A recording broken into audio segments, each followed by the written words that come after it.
Selamat pagi anak-anak dan remaja misioner yang dikasihi Tuhan. Berjumpa kembali dengan Kakak Ani dalam Do Re Mi, doa dan renungan misioner bersama Sekami Paroki Santo Petrus dan Paulus Argapura Jayapura.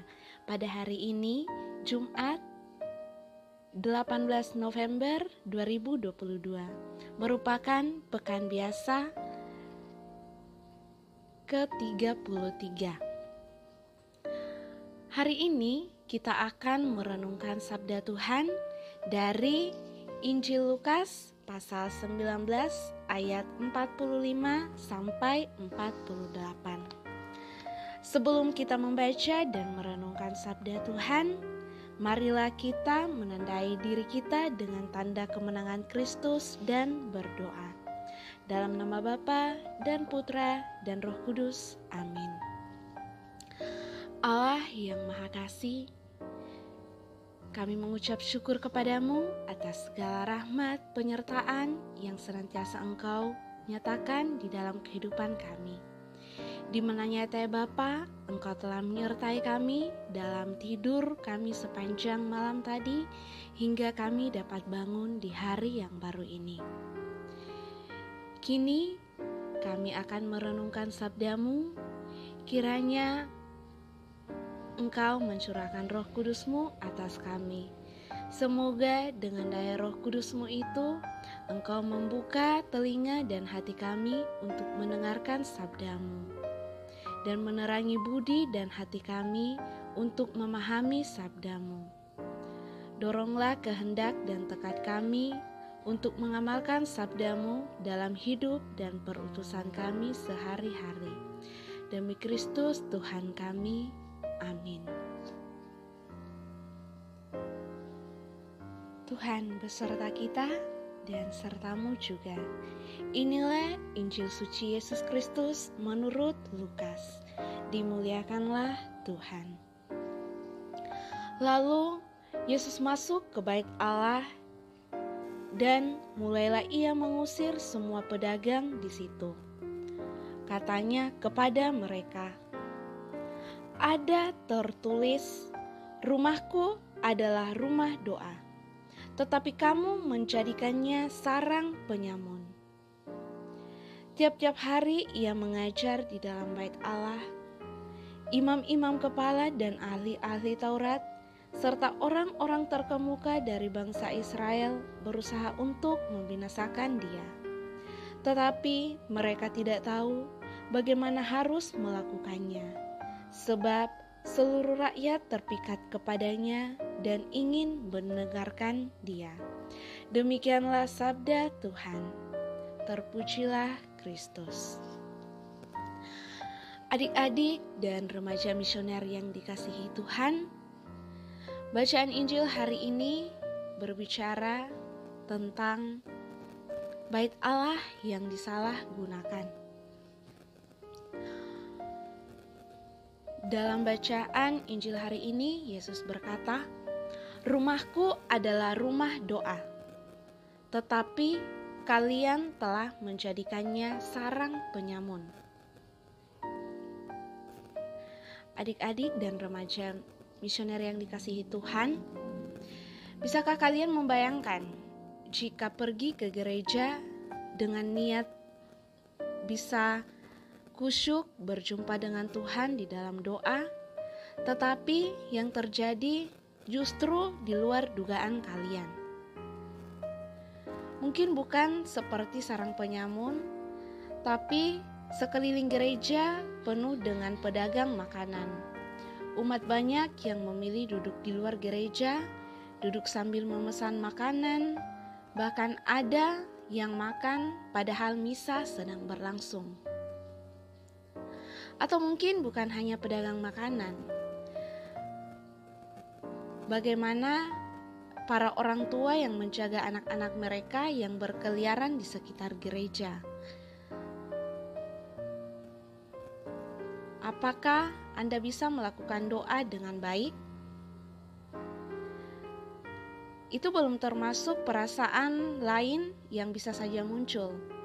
Apabila saat komuni mereka juga maju dan ikut menyambut. Kira-kira kalian akan jengkel atau marah?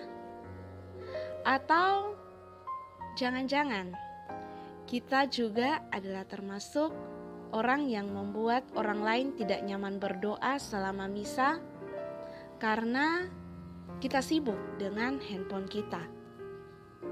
Ini juga merupakan fenomena baru di mana peran penyamun digantikan oleh handphone.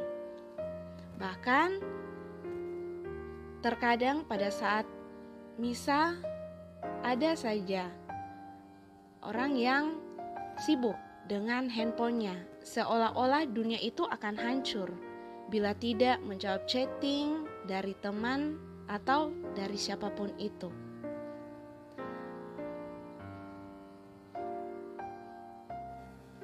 Apapun jawaban dari pertanyaan di atas, semuanya ada di dalam diri kita masing-masing.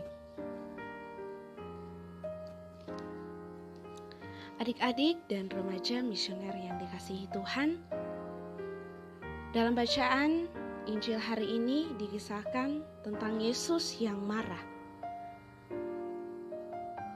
Nah, mari kita mengingat sejenak kedua orang tua kita atau orang-orang yang kita kasihi.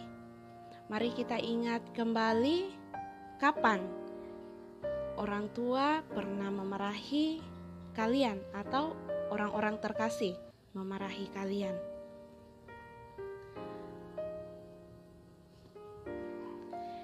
Itulah uniknya kasih. Kasih terkadang tidak berwujud sesuatu hal yang lembut, indah, dan membahagiakan, tetapi juga bisa berwujud kemarahan. Orang tua kita tidak akan marah jika kita melakukan hal baik, karena kasih yang diinginkan itu terbaik untuk masa depan. Inilah inti kemarahan Yesus hari ini. Yesus marah pada kejahatan yang dilakukan oleh manusia. Yesus marah pada manusia yang mencari keuntungan dan kesusahan dari sesamanya.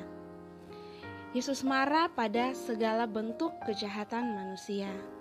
Jadi kemarahan Yesus bukan karena tanpa alasan.